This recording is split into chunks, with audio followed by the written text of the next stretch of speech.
This is Michigan Moments, rediscovering the pioneering moments of the Great Lakes State. From 1900 to World War II, Fort Brady in Sault Ste. Marie, Michigan, was a small U.S. Army post with a big personality. Fort Brady's job was to guard the Great Lakes locks and canals, but life there wasn't just guard duty. Soldiers built a real community. The 33rd Infantry even had its own baseball team. Imagine troops swapping rifles for gloves on a summer afternoon. And music was huge.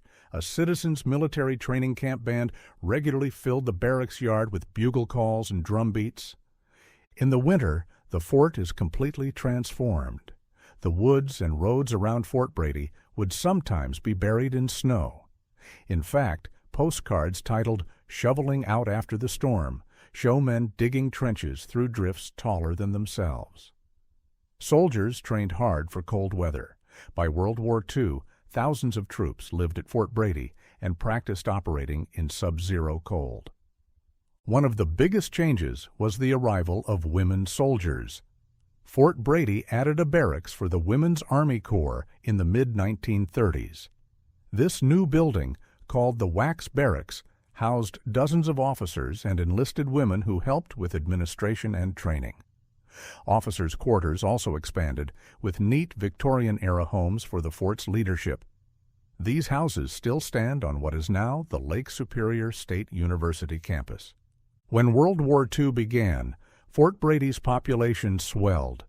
At its peak, around 1943, up to 15,000 soldiers lived at the fort. The chance to train in these harsh conditions made Fort Brady valuable to the Army. In World War II, the U.S. 2nd Infantry Division came north to test equipment and tactics in the snow. Troops lived in heated tents and bunkers while learning to ski in full pack. The garrison ran mock battles in sub-zero weather. This cold weather training helped prepare troops for fighting in Norway and Alaska later on. But as the war wound down, the need for Fort Brady declined. In 1944, the Army declared the post surplus and closed it. 2 years later, in 1946, the federal government gave the land to the Michigan College of Mining and Technology, now Michigan Tech, to use as a branch campus. This campus soon separated and became Lake Superior State College.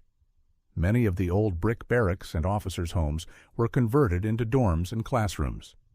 Thanks for watching. Please share and follow us for future episodes.